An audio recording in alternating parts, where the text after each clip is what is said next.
I make art because it's expression. It's my form of telling my stories, my form of relaying a message, my form of, just being myself. I think art is a form for, voice, form for matter, form for cultural connections.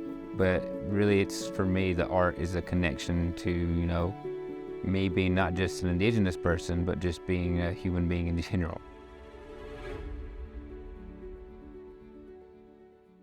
My name's Jakeli Swimmer, go by he, him.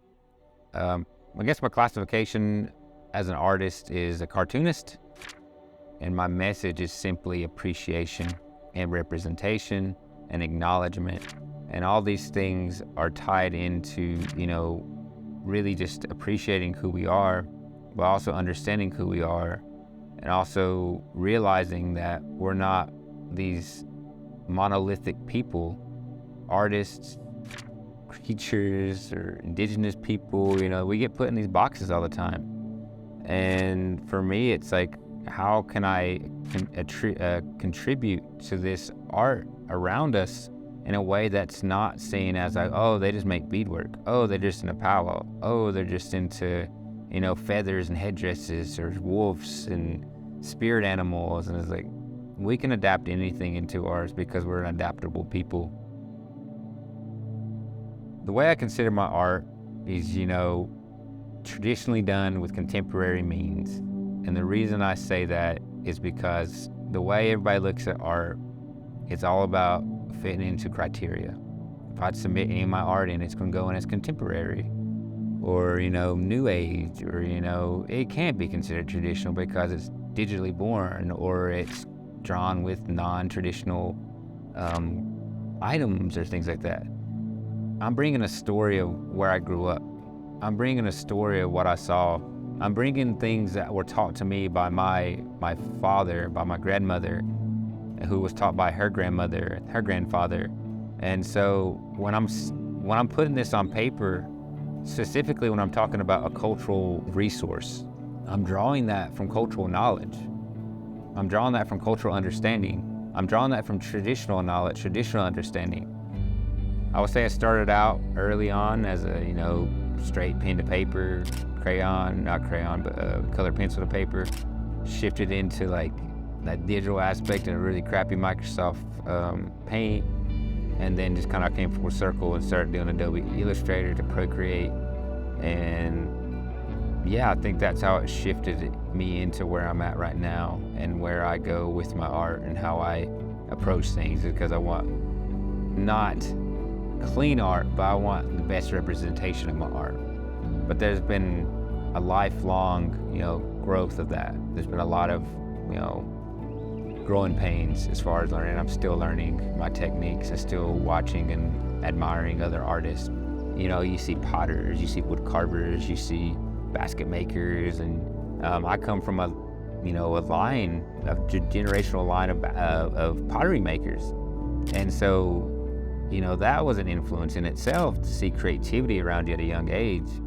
And as I went through life, there was like little things I liked doing, going to see the Sunday Funnies, and I would go through the back of them and I'd draw like Snoopy, or, I'll recreate them verbatim, but then I started like adding a feather or something, some corny little thing to make, at that time, make it a little more like native.